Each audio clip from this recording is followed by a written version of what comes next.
네, 늘 그렇듯 인사는 공손하게 성공서원 배꼽 인사. 안녕하세요. 안녕하세요.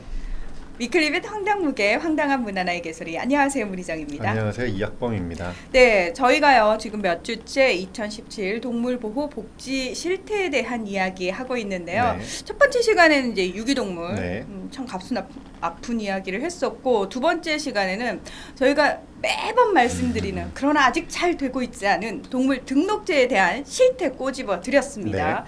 자, 오늘은 그 세 번째 시간이죠. 네. 오늘은 세 번째 시간으로 반려동물 관련 영업 실태를 알려드리도록 하겠습니다.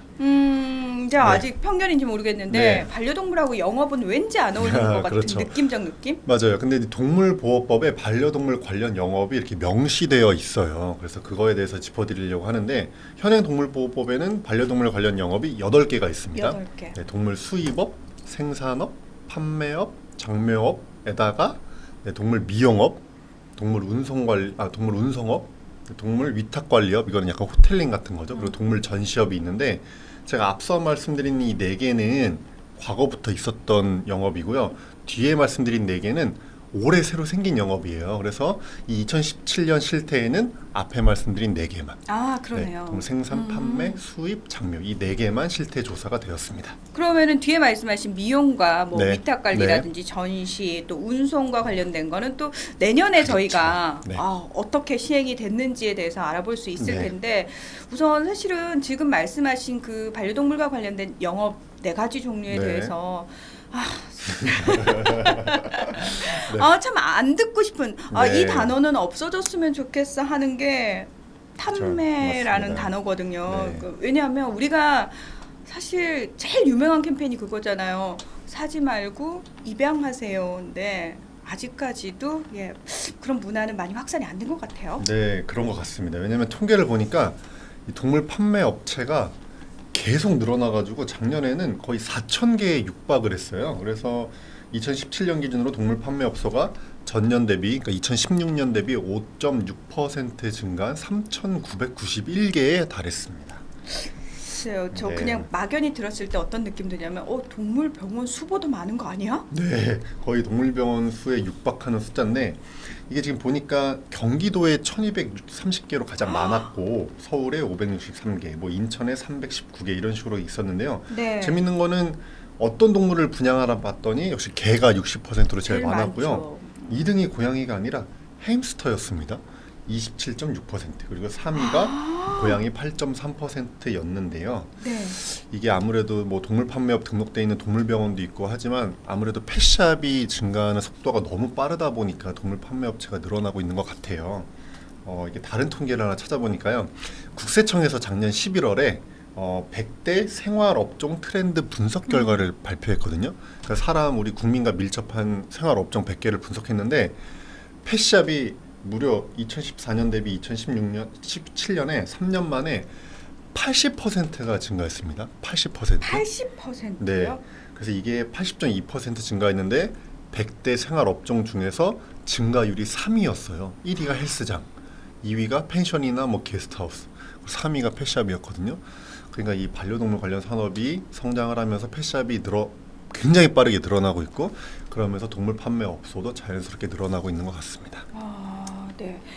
뭐 동물도 같이 사람과 어우러져 사니까 당연히 동물과 관련된 이제 용품점이 늘어나는 건 이해를 하겠는데요.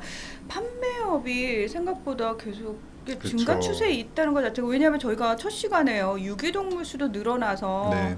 참 안타까운 소식 전해드렸잖아요. 왜 사람들은 살까요? 그러니까 말이에요. 이게 유기동물이 역대 최대로 많이 통계에 잡혔다고 말씀드렸는데, 네. 10만 5천 마리가 나왔거든요. 그런데 동물 판매 업소도 역대 최대로 많다. 이게 뭐 상관관계가 저는 없다고 생각되지 않거든요. 그래서 이런 거 한번 생각해볼 문제인 것 같습니다. 그러니까 그게 원인은 결국 그건 것 같아요. 정말 생명으로 바라보는 것이 아니라 너무 귀엽고 예쁜, 무슨 정말 이런 표현 싫은데 뭐 살아있는 장난감에, 그러니까 죄송합니다만 저는 그런 차원이 아니었어요 라고 얘기하시는 분들께는 죄송합니다만, 아직도 그 동물을 사고 팔 수 있다라는 개념에서 저희가 크게 못 벗어난 것 같은데, 문제는요, 이렇게 또 사려는 사람이 있다라는 건 또 생산할 수 있는 그렇죠. 공급자들도 늘린다라는 얘기거든요. 맞습니다. 이게 동물 판매업과 뗄 수 없는 영업이 바로 동물 생산업. 네, 이게 바로 우리 2년 전에 강아지 공장 문제 터졌을 때 바로 그 생산업이거든요. 네. 이제 뭐 번식업이라고도 부르죠. 이 동물 생산업체가 기존에는 이게 이제 뭐 허가 등록 신고제가 있는데 그 신고제로만 운영되다가 하도 논란이 돼서 허가제로 바뀌었잖아요. 근데 허가제로 바뀌기 전에 이제 신고된 업체 수가 545개로 나왔어요. 2017년 기준으로. 그 종사하시는 분들은 788명으로 나왔는데요. 이게 이제 아직까지도 다 이제 등록이 안 된 거예요. 신고가 안 된 거예요. 왜냐면은 당시에 동물보호단체들은 최소한 전국에 동물 생산업체가 한 2, 3천 개는 있을 거다라고 네. 얘기가 됐고 논란이 됐을 때 2년 전이죠. 그때 하도 논란이 돼서 농식품부에서도 전수조사를 했거든요. 근데 당시 전수조사했을 때 708개가 나왔습니다. 근데 아직도 이 통계에 잡힌 거는 545개라는 거는 뭐 얼마나 이게 뭐 없어졌는지는 모르겠지만 아직도 이렇게 합법적으로 운영되지 않는 동물 생산업체가 많다 이렇게 추정할 수 있습니다. 아, 참 저는 그 얘기 들으면서 더 충격인 게 뭐냐면은 분명히 545개소의 종사자가 788명이라고 그랬잖아요. 네. 우리가 왜 이제 좀 그런 동영상들 보면은 꽤 밀집된 곳에 많은 수의 동물들이 있는데 사실 종사자 수가 맞습니다. 생각보다 많지 않다라는 네, 건 맞아요. 뭐냐면 제대로 심지어 관리조차 안 해주고 있다라는 걸 그대로 방증하는 거거든요. 맞습니다. 네. 이게 이제 허가제로 바뀌었고 기준이 까다로워져서요. 그렇죠. 관리 인력 기준이 이제 또 막 생겼기 때문에 음. 앞으로는 이제 이렇게 되진 않겠죠. 그러니까 이 네. 부분도 저희가 내년에 어떻게 달라지는지를 그렇죠. 좀 살펴볼 필요가 있을 것 맞습니다. 같아요. 네. 예. 그 세 번째 업으로 이제 동물 장미업이 있는데요. 이제 우리 반려동물 사체를 너무 안타깝게 이게 그냥 그 땅에- 쓰레기 봉투에 네, 그냥 땅에 네. 묻으면 불법이고요. 쓰레기처럼 처리할 거면 쓰레기 봉투에 넣어서 생활 쓰레기 봉투에 넣어서 처리를 해야 되기 때문에 안타깝잖아요. 그래서 그러니까 이제 그거를 네. 아직도 모르시는 분들이 되게 엄청 많아요. 그냥 땅에 묻는 분이 많은데 이거 불법입니다. 네. 네. 그래서 이제 동물 장묘 업체를 통해서 합법적으로 처리하는 이제 문화가 많이 생기고 있는데요. 근데 여전히 동물 장묘업 이용하시는 분들이 20%도 안 된다는 통계도 있긴 있어요. 그런데 동물 장묘업도 어쨌든 빠르게 늘어나서 작년 말 기준으로 26개 전국에. 네.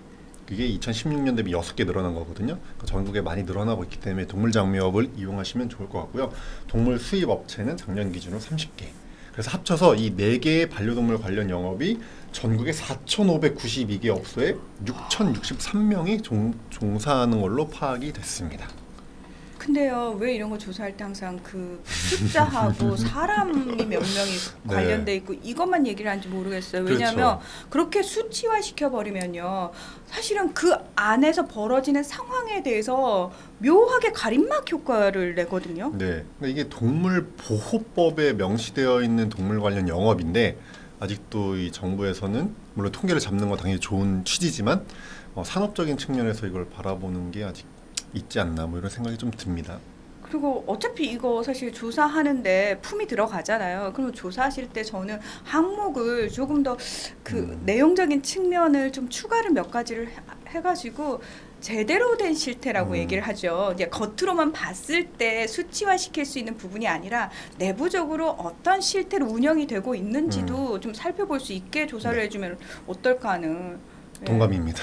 이거 어디에다 얘기해야 돼요? 검역본부 동물보호과에서 좀 건의를 좀 해주시면. 그러니까 이게 예. 아마 시스템에도 문제가 있는데 이게 조사에서 발표하는 게 검역본부가 하는 거예요. 중앙정부가 하는데 그냥 지자체에다가 보내서 지자체에서 올라온 걸 취합해서 내는 거거든요. 그러니까 네. 약간 한계가 좀 있긴 있습니다.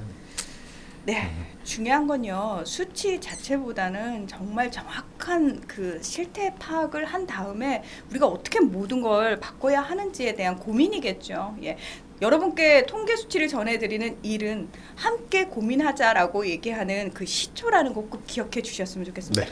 자, 그러면 다음 주에는 저희가 네, 다음 주에는 길고양이 TNR 사업에 대해서 알려드리도록 하겠습니다. 오래간만에 제가 참 좋아하는 길고양이들 이야기 네. 다음 주에도 해보겠습니다. 오늘도 함께 해주셔서 고맙습니다. 감사합니다.